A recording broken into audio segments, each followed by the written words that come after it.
Hey everyone, my name is Victoria Dorsano, and I'm a health and life coach with an evidence-based approach so you don't have to wonder what's real and what's not on the internet. So I gotta be honest, it takes a lot for me to love a book so much that I freely gift away copies whenever I get a chance to. And there's 3 books in particular that I found myself just continuously raving about and lending out and gifting so much just because of how much they've changed my life. So much so that I actually don't have one of the copies of the books I want to share with you guys about today because I've lent that out to somebody, but still gonna talk about it. Today I wanted to share with you guys those 3 books in this video today. So here we go. These are 3 books to improve your life in 2021. But before I dive in, if you could just take a quick second and hit that like button down below and subscribe to this channel as well, I'd super appreciate it. All right, so the first book I want to share with you guys is actually the book I don't have because I lent it out to somebody yet again. It's hands down my most loved book. It's very short and sweet, but man, that book's seen better days. I've definitely noted it. There's highlights all over it. There's marks all over it.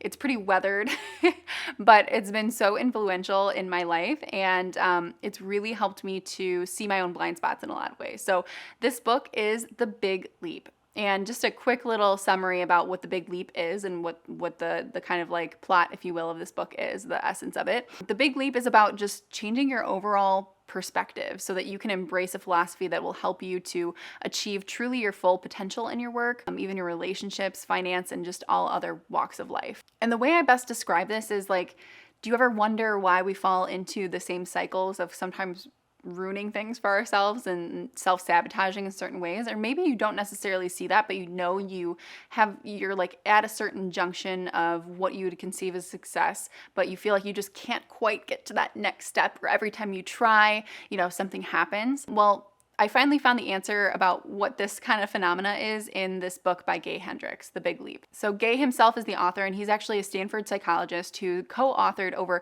35 books with his wife and is famous for his work in relationships and mindfulness. And of his books, this is the most popular. It really just outlines the philosophy of the life aimed at maximizing your potential. So here are 3 lessons from the book that really stuck with me the most. Number 1, we don't believe that we deserve to be happy all the time, so we end up capping our levels of joy for no reason. The way that Gay Hendricks describes this in the book is kind of like this thermostat that we all have that keeps us at a certain level of comfortability within a degree of happiness. So if we get to a point where we are happy beyond what we have conceived or perceived as being possible, we'll find a way to kind of bring us back down to a level that we feel comfortable with. And this all happens subconsciously because who doesn't want to be happy, right? Who doesn't want unlimited success and happiness and all those things? But, the way that Gay describes this is the analogy of the thermostat just really stuck with me here, that we just kind of cap the level of what we feel like we're worthy and deserving of, and we'll naturally bring ourselves back down to a certain point. Point number 2, fear and self-sabotage are 2 common ceilings that we can actually break through with the right attitudes and exercises. And of course, he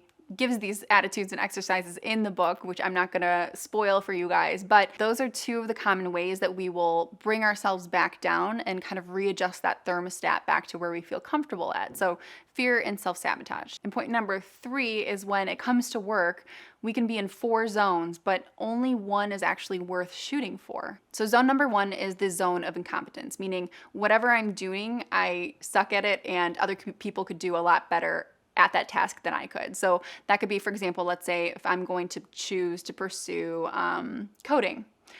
I know I'm not a good coder and a lot of other people could do way better at coding than me. So that's my zone of incompetence. Like if I chose to just go into that field, right? Then there's the zone of competence, which is the zone number 2. Zone of competence is you're all right at it and you do okay, but there's a lot of other people out there that could do a lot better than you. So that would be like web design. I'm okay at it, but there's way more people that can much more sufficiently design a web platform or website or an app than I could by any means. And then there's zone number 3, which is the zone of excellence, which means that you're really skilled and pretty good at doing whatever that task is. And there's not many people out there that can actually hold a candle to you or actually get close to your level of skill in that. And number 4 is the zone of genius, which is where you are the best in the world at it. You're very good for it. You were meant for doing this one thing. So that is the zone in which Gay Hendrick believes that we should be spending the most of our time in, is that zone of genius, and taking the time to actually figure out where are those limits that we've set for ourselves, where is that ceiling that we've set for ourselves, and how can we break through that? How can we identify it, break through it, and then get closer to our zone of genius, where we can actually live and function and work at that level of happiness capacity that we ultimately can get to if we don't cap ourselves and bring ourselves back down to the set thermostat of what we feel like we deserve. It's been such an influential book and helped me see a lot of blind spots and helped me recognize where those ceilings are for me, where I've put these, what he calls upper limits in my life, where I've created those upper limits in my life, and where I can note they are and then be able to create some different exercises around them to break past them and identify, oop, nope, that's an upper limit. I'm trying to bring myself down subconsciously from feeling like I deserve this next step in my career or deserve this great relationship or whatever it might be, right? So it's just, I can't say enough good things about it, hence why it's not physically with me today. And the last thing I'll say about The Big Leap is that it's a really short read. So it's super impactful, short amount of time you have to spend invested into the book. And it's very digestible because a lot of the different skills and exercises are put into story form. So I think it's just, you could read it within a day easily, super quickly. So there's really no downside to just checking that book out. So who would The Big Leap be for? I'd say somebody that is feeling stuck on making a really big decision in their life, or they're feeling like they need an extra boost of motivation or a fresh perspective. The Big Leap is a great book that you can read really quickly and digest the material very easily and be able to take quick action off of that. So the next book I want to talk about is The One Thing by Gary Keller. And this book has been just so phenomenal in helping me simplify distractions away from my life and really get down to focusing on basically the one thing that's going to make the biggest impact in my day, in my month, in my year, et cetera, and carry that out forward. So basically, as a quick summary, The One Thing just gives you a really simple approach to productivity and kind of takes out all the mystique and the noise of enhancing productivity. And it's just based around a single question. And this will really just help you have less clutter, less distraction, less stress, and just more focus on energy and what's going to propel you forward to succeed in what you want to go after. So just a little bit about the author. Gary Keller has been running one of the world's largest real estate companies in the world for the past 30 years. And from his experience of growing that business and growing into that real estate realm of things, he actually formulated the one thing to be able to help him to streamline his process to get to where he is now. So The One Thing has 3 big takeaways from it, which is kind of ironic. The One Thing, 3 big takeaways. But anywho, I'm going to share those 3 big takeaways today. So here's number 1. You can figure out your long and short-term priorities and goals with a single question. And that question is, what's the one thing I can do such that by doing it, everything else will become easier or unnecessary? And that question, that just gets down to the root of what you need to do, right? So like if you have a big goal or a short goal, let's say, because he focuses on both, but let's say breaking down a big goal. Let's say you have a goal of writing a book. And what would it take to write a book? Okay, you have to sit down and write, right? So what's the one thing that you can do such that by doing it, everything else will become easier or unnecessary?